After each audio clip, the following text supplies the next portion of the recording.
Imagine a driver cruising down a road when an obstacle suddenly appears in front of them. Whether or not that car is going to hit the obstacle depends on how far the car goes before it manages to come to a complete stop.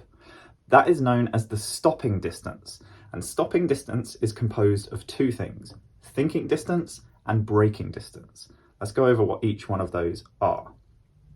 The thinking distance is the distance that the car travels between the driver seeing the obstacle and the driver pushing the brake. It's related to their reaction times, but let's be careful. It is not their reaction times. This is a really, really common mistake. People say the thinking distance is the reaction time of the driver. No, distance cannot be a time, but they are related. The thinking distance is the distance the car travels during the driver's reaction time. Do have to be careful. And it comes from the idea that speed equals distance over time. So if we have a time and a speed, then that means we have an associated distance as well. And this equation also means that the thinking distance is directly proportional to the speed. If you're traveling twice as fast, your thinking distance will be twice as big.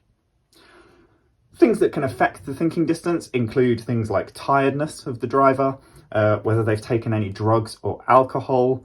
It can be to do with distractions like music, listening to music in the car, talking on the phone, talking to another passenger in the car. All of these things can influence the thinking distance. Now, braking distance is how far the car travels after the brakes have been pushed, how long it actually takes the car to physically stop.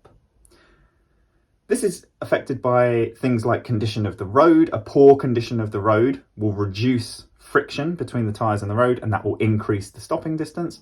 The condition of the tyres and the condition of the brakes will have the same influence. The weather can affect it as well, because if the road is icy or wet, again, there'll be less friction. It will increase the braking distance of the car.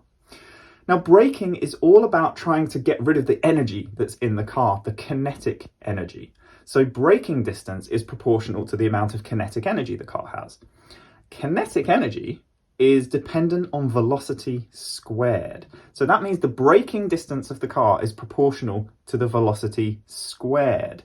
That means if you double the speed, the braking distance gets 4 times longer. If you triple the speed, the braking distance gets 9 times longer. So the speed has a much bigger impact on the braking distance than on the thinking distance, which was directly proportional.